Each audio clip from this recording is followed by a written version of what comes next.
Hello, and welcome to the Osteoarthritis Action Alliance Lunch and Learn webinar for August 18th, 2021. Thank you for joining our presentation this month. Our presenter today is Dr. Louise Murphy. Dr. Murphy is a senior researcher at Optum Life Sciences. She directs all aspects of health economics and outcomes research projects based on retrospective administrative claims and electronic health records data with a focus on oncology. Prior to joining Optum in 2021, she was a senior epidemiologist in the arthritis program at the Centers for Disease Control and Prevention, where she managed and conducted research studies on a range of topics related to the personal and societal impact of arthritis, including mental health, pain, physical activity, self-management, program participation, and cost of illness.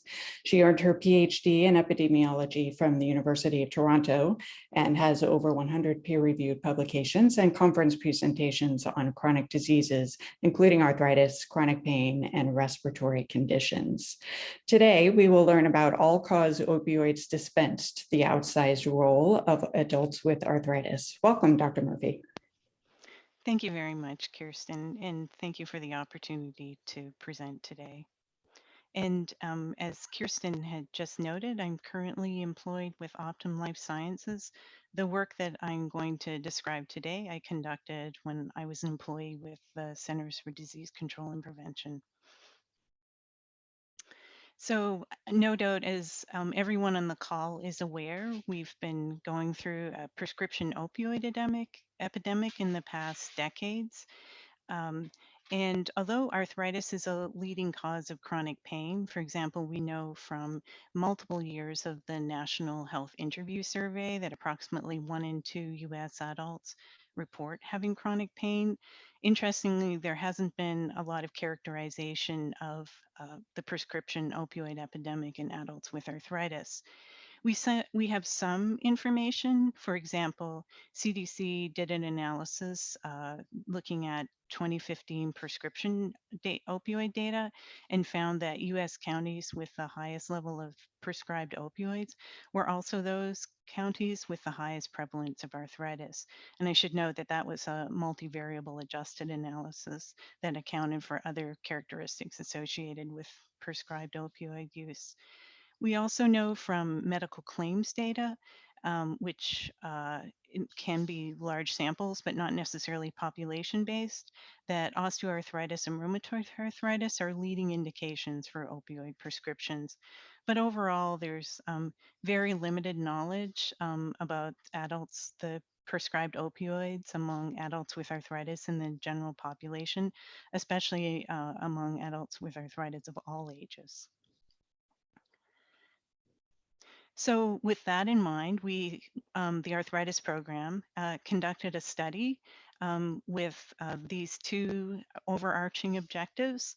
And the first was to estimate the prevalence of having at least one all-cause prescribed opioid dispensed. And we looked at the overall population, so among all US adults, and then specifically by arthritis status. And then, among adults with arthritis, we conducted further analysis to identify characteristics associated with having at least one all-cause prescribed opioid dispensed.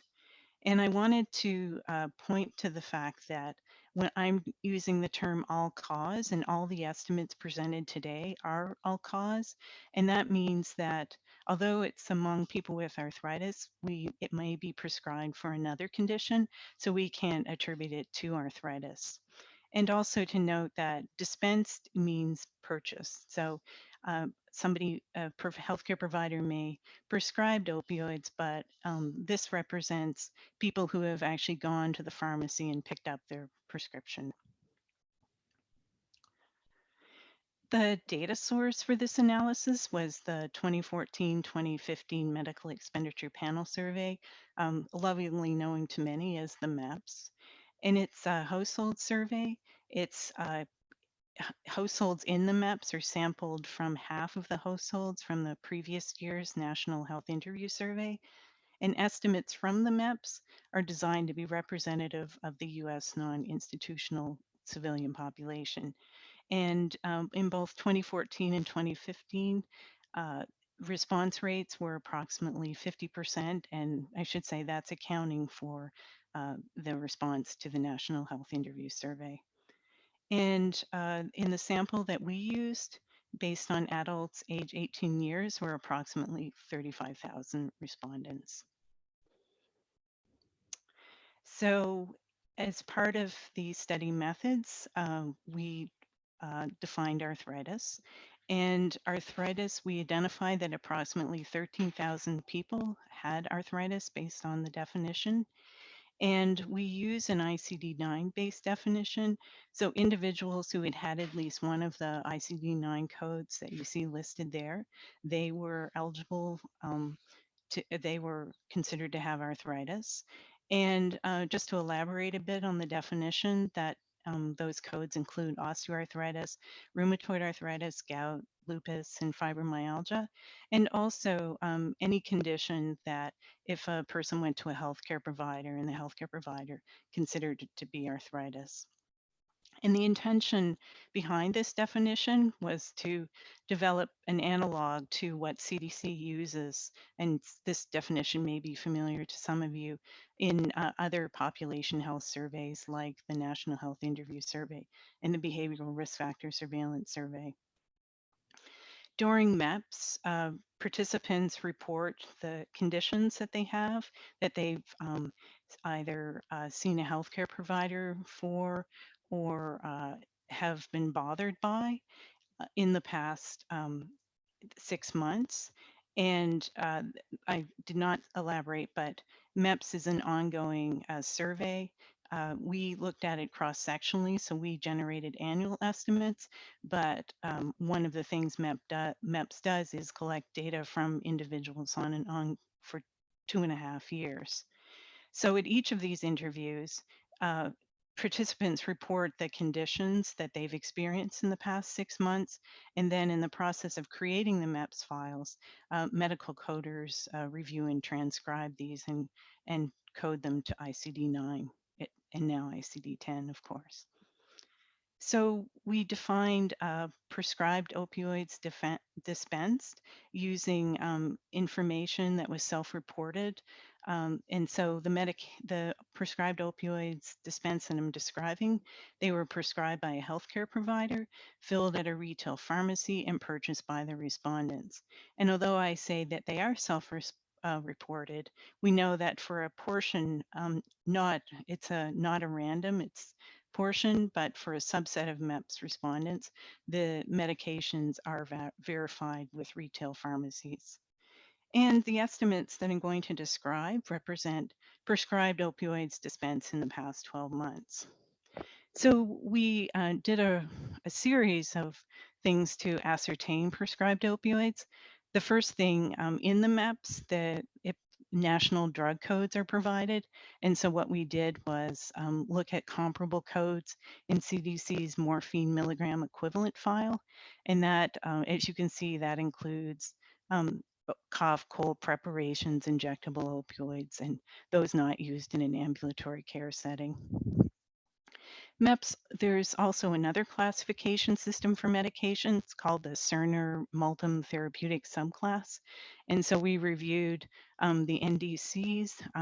For those of you who are unfamiliar, NDCs change over time.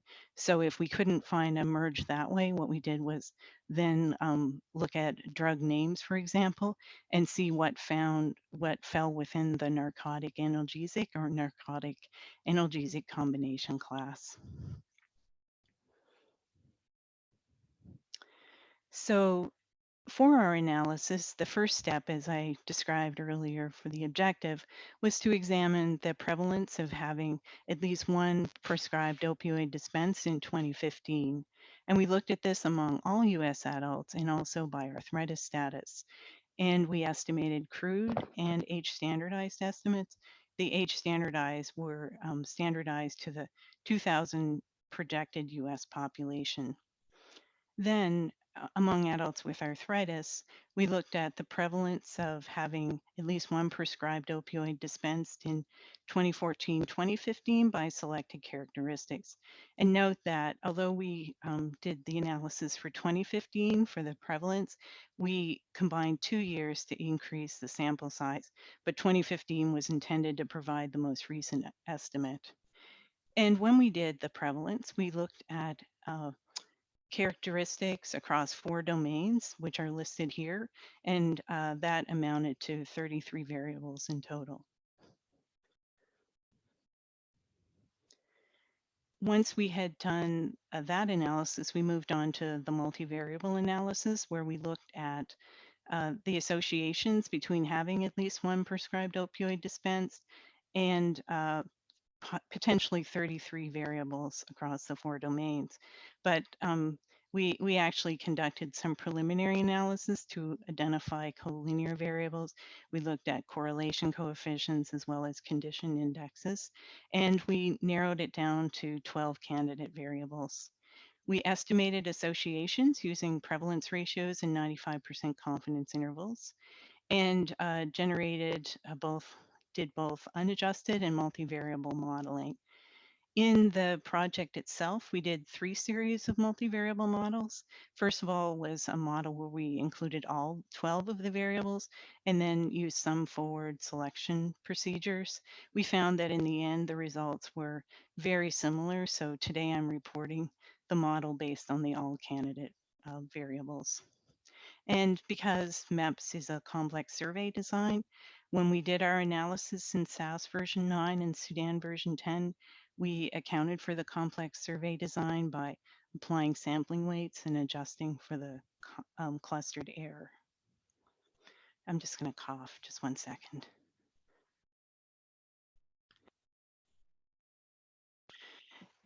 So here's the first slide presenting the results. And as you see here, in 2015, approximately 39 million or 15.9% of US adults reported having at least one prescribed opioid dispensed. And when we looked specifically at adults with arthritis, we saw that that was 1 in 3 or 30%. And that amounted to 21.5 million adults with arthritis. When we compare the prevalence, and note that these are age standardized estimates, compare the prevalence for those with arthritis and those without, we saw that the prevalence was almost 3 times higher among those with arthritis than those without. And I want to note that the crude estimates were very similar for both people with arthritis and those without. When we looked at what percentage of all US adults who have at least one prescribed opioid have arthritis, we found that it was 55.3%. So that told us that adults with arthritis represent more than half of all US adults with at least one opioid prescription dispensed. Then when we looked at, and this is among all adults with arthritis who have at least one prescribed opioid dispensed, we looked at the distribution of the number of opioid prescriptions, and we saw that the majority of the people had 3 or less prescriptions, but you see that 4 in 10 had at least 4 prescriptions. In our next step, we looked at the characteristics of adults with arthritis and the prevalence of prescribed opioids dispensed. And on this slide, you see the groups where at least 50% of people in these groups had reported at least one prescribed opioid dispensed. And you see that it really falls into 3 major categories: healthcare utilization, limitations, and serious psychological distress. And notably, a theme that you'll see in later slides is that individuals with high levels of healthcare utilization, and it's pretty notable, for example, the number of emergency room visits here and hospitalizations, that there was a strong pattern that with increasing utilization, there was increased prevalence of opioid prescriptions dispensed. And we also see that 6 in 10 people with a joint replacement had a prescribed opioid dispense. We also see individuals who had uh, opioids, prescribed opioids dispensed. Those with high levels were experiencing work loss, not working because they were disabled, or had a high number of functional limitations. And of course, individuals, approximately half of those with serious psychological distress reported having at least one prescribed opioid dispensed. One of the things going into this we were curious about is that, knowing there's been a lot of discussion about differences in the general population as far as the sociodemographics of people who are prescribed opioids, when we looked at this among adults with arthritis, and this says US adults age 18, does not say adults with arthritis, I just realized that. This is adults with arthritis, and we see that it's quite similar across age. There are some deviations, although the error among many of these deviations is large. But you see largely a pattern of comparable prevalence across age, sex, race, ethnicity, and highest education level, with some exceptions, as I said here. At least college degree has lower prevalence. And another pattern, just to finish describing the patterns in prevalence, we see that prevalence rose with increasing levels of body mass index, psychological distress, comorbidities, work days, functional limitations, and healthcare utilization, and not surprisingly, decreased with higher levels of education, income, and self-rated health. So next step is the multivariable prevalence ratios. And these were really the two most striking results from our analysis. You'll see this, and on the next slide, I present another slide with results. And here, though, you'll see that um, the strong association between the number of ambulatory care visits and prescriptions, as well as that for emergency room visits. And notably, individuals who had at least 9 ambulatory care visits in the past year were almost 4 times more likely to have at least one prescription. And similarly, you see that those with at least 4 visits to the emergency room they were twice as likely to have received a prescription.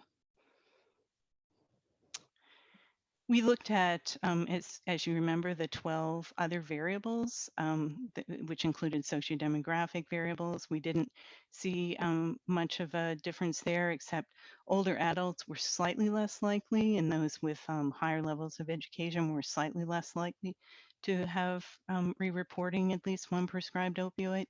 We saw that there was an association of prevalence ratio of 1.8 for joint replacements, and the other associations were modest. Limitations in work, housework, school, joint pain, or current smoking, being a current smoker. And I should say, when I'm saying statistically significant, I'm saying that there wasn't, the confidence intervals didn't overlap with the referent group. Just so to summarize, in 2015, 3 in 10, that's 21.5 million US adults with arthritis had at least one prescribed opioid dispensed. And we saw that that was almost 3 times higher among adults with arthritis compared to those without. And we noted that adults with arthritis represented more than half of all US adults with at least one prescribed opioid dispensed.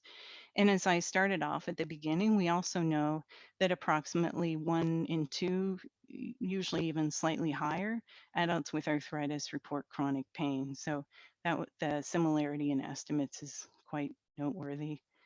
Also, we saw that the highest prevalence was among those with multiple challenges, so high levels of healthcare utilization, limitations, and serious psychological distress.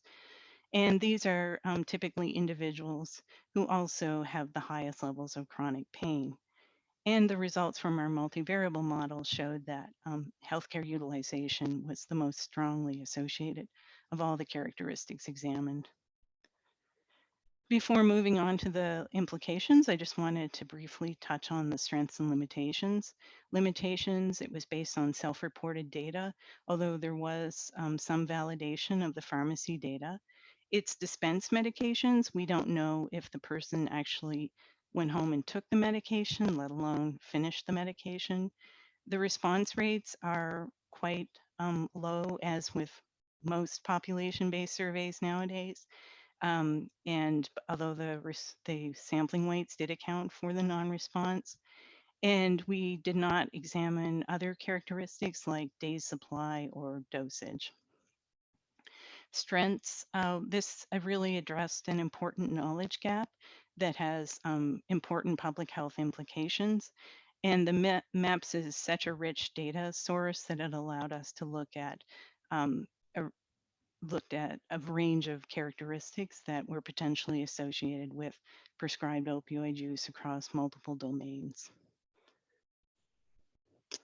So our results really indicate the high prevalence of prescribed opioid dispensed, indicates that adults with arthritis have a high need for non-opioid evidence-based strategies to reduce pain. And as no doubt many of us are all familiar with the professional guidelines, such as those for presented by the American College of Rheumatology for management of osteoarthritis. Really, the starting point for managing pain is lower level analgesics, moving up to NSAIDs with opioids really as a last resort. And much of the effectiveness literature shows that the pain reduction resulting from opioids is comparable to NSAIDs, but for many, but not everyone, NSAIDs have fewer side effects.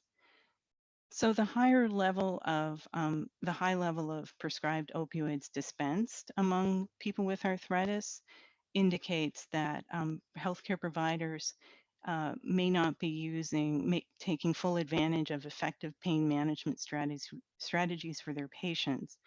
And it's unclear whether it's because providers are unfamiliar with the recommendations, whether their patients don't experience benefits from the usual interventions for pain, or there may be a combination of access issues to interventions. For example, I just recently learned that physiotherapy benefits that do not require a healthcare provider referral. So, and access to interventions has been widely documented in numerous reports.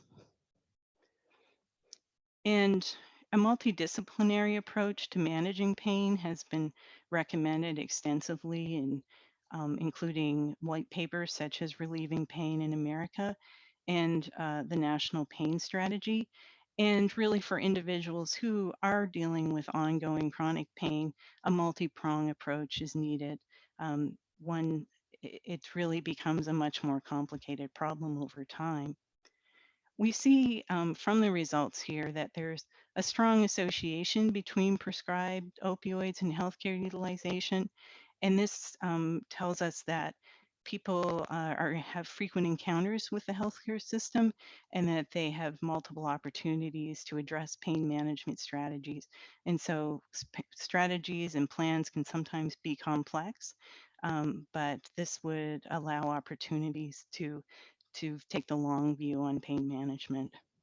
And one of the things we considered was whether greater access to and use of recommended pain management strategies in the ambulatory care setting would offset or reduce some of the emergency room visits for pain. So as we talked about, and Kirsten and I mentioned at the beginning, my previous affiliation was with the CDC Arthritis Program, and one of the uh, objectives of the arthritis program is to disseminate effective non-opioid behavioral strategies. Not specifically, that's not the objective, but it's to disseminate interventions to adults with arthritis that are effective and evidence-based in pain reduction. So one of the most effective interventions is regular physical activity, and it has pain relieving effects comparable to over-the-counter medications, as well as numerous other benefits. Work that I had done with others at CDC found that a frequent barrier to physical activity counseling by healthcare providers is not having enough sufficient knowledge about it, or feeling that there weren't their access to resources. Exercise is Medicine is a great site. It provides education for healthcare providers, as well as information that providers can share with their patients. Another program that intervention that CDC supports is the dissemination of chronic disease self-management programs, and meta-analyses, as well as individual studies, have shown that participants experience sustained decreases in pain at least up to a year later. And it can also lead to increases in physical activity. Those are also sustained. And while the CDC Arthritis Program doesn't fund it, there's a substantial literature indicating that cognitive behavioral therapy is very effective in terms of helping people manage chronic pain, and its effects on mental health are, in fact, independent from those on pain management. So for those of you who are interested in learning more about the CDC's interventions, here's a link to the page, as well as you can see here that CDC funds dissemination of physical activity programs and self-management education. And with that, I wanted to say thank you very much for your time, and to thank my co-authors who are listed here on the citation for the publication. So thank you. Thank you, Dr. Murphy. This is very interesting and so relevant as we continue to struggle with the opioid prescription. Certainly at the OA Action Alliance, we appreciate the non-opioid evidence-based strategies that you spoke about at the very end there. We will have a Q&A session. I encourage everyone who has questions to type them into the chat box there, and I will share them with Dr. Murphy. We have a couple already, and we are also near the end of our 30-minute window for this webinar. So I just want to say that we will address all of the questions, but for those who need to step off for today, I just want to thank you for joining us briefly, and also encourage you to join us again on September 15th, where we will enjoy a presentation from Hadaya Green Guerrero from the American Physical Therapy Association and Movement is Life organization, sharing information on gentle movement and falls prevention, which I know is near and dear to many of us. So coming back around to our current presentation and questions. We had one come in fairly early on in the presentation. In terms of the subset of pharmacy fills confirmed, what percentage of the overall cohort was this completed for? That's an excellent question, and it varies from year to year. I do not know what it was for this particular year, but I'm very happy to investigate it, and I can follow up on that with you, Kirsten. Yeah, and Angela, if you want to reach out to Kirsten and get my email address, I'm happy to follow out. And Kirsten, do you want me to just go down and see the questions? Sure, and if you would listed in the actually, chat? yeah, if you would read them aloud, just so that those who are listening to the recording will have access to those. Absolutely. So the question I just answered is, Kirsten, you had described that. So Michelle Mercier, one of my dear former colleagues, I say that completely sincerely, asks me to confirm that I said 3 in 10 with adults with arthritis, but then the slide in the summary just says US adults with arthritis. Yes, Michelle, thank you. That was a typo, and I appreciate that you alerted us to it. And so it should be consistently 3 in 10 US adults with arthritis, and it was approximately 16% of all US adults. These findings are important. What differences do you think might exist between the 2015 data and now, 6 years later? Such a great question. We haven't done future work to look at prescribed opioids in the medical expenditure survey. I was curious about this. I when I look at the literature for all adults, what I see is varying results. Some say there's been a notable change, some see constant levels. Interestingly, one study was suggesting that although levels prevalence has remained similar for all adults, the actual dosage has gone down. That's been one of the primary concerns among healthcare providers. So that's I don't have a good answer for that. Angela Bedenbaugh, great talk, interesting data. Did you happen to break down the cohort into different types of arthritis? Yes, indeed.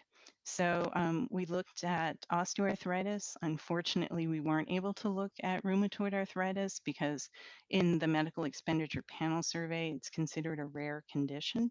So it's not in the public release file. We did find, again, osteoarthritis got taken out at some point in the process, but it was slightly higher among people with OA than people with arthritis overall.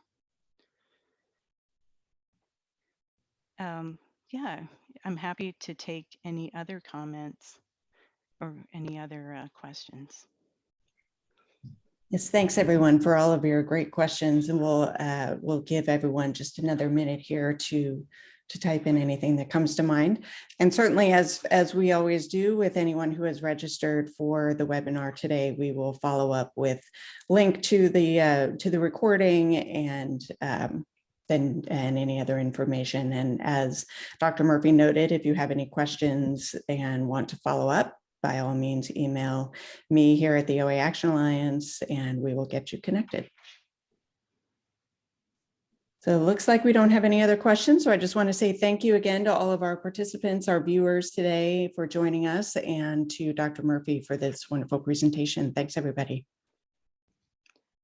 Thank you. Bye-bye. Bye-bye.